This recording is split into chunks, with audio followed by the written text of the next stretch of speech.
di sini kami akan menjelaskan tentang apa itu pemberontakan anti AZIZ dan bagaimana sih terjadinya pemberontakan anti AZIZ. Tapi sebelum itu, perkenalkan, nama saya Syatwa Munaruslim. Saya Alifina Felaranda. Saya Stevi.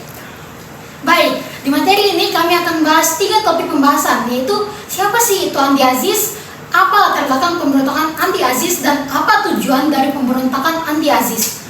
Jadi mari kita mulai ke materinya.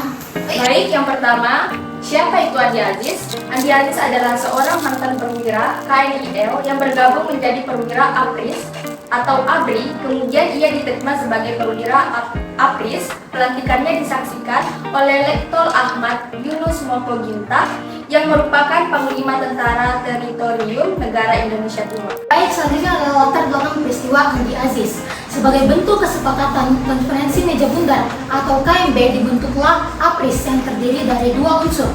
Ada Tentara Nasional Indonesia atau TNI bentukan Indonesia, dan ada Tentara Hindia Belanda atau Koninklijk Nederlands Indisch Leger atau KNIL bentukan Belanda yang diminta meleburkan diri ke APRIS. Setelah digabung, kedua unsur ini tidak langsung bersatu.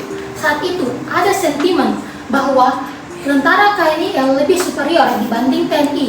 Andi Aziz merupakan seorang mantan perwira KNIL atau Tentara Hindia Belanda yang kemudian bergabung dalam APRIS.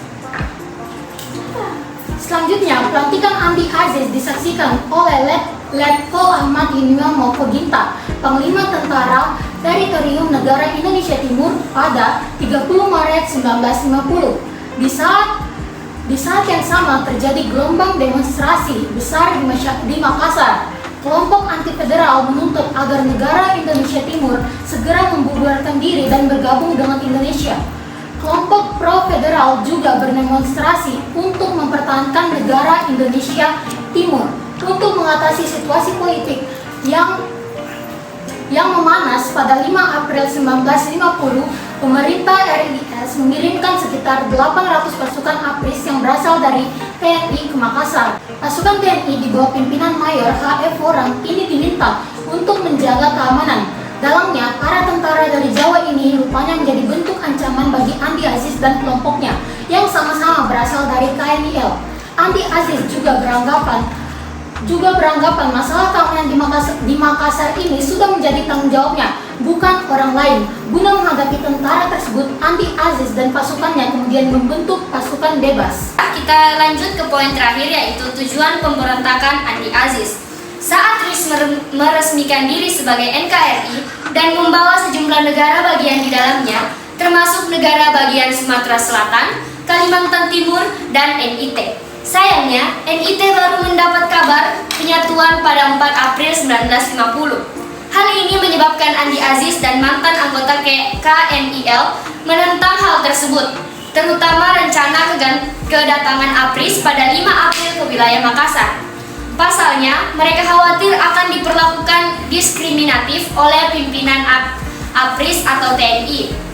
Pemberontakan Andi Aziz saat itu berupa menduduki sejumlah tempat dan sektor penting badan militer di wilayah Indonesia Timur, menangkap Letnan Kolonel A.J. Mokoginta, seorang Panglima Teritorium wilayah Indonesia Timur. Adapun tujuan pemberontakan Andi Aziz adalah ia mengincar kedudukan atau posisi puncak pemerintahan negara federasi di sektor militer bersama Soe Mokil sebagai tokoh politik dan Sukowati selaku presidennya. Baik teman-teman, itu dia dari materi dari pemberontakan Andi Aziz.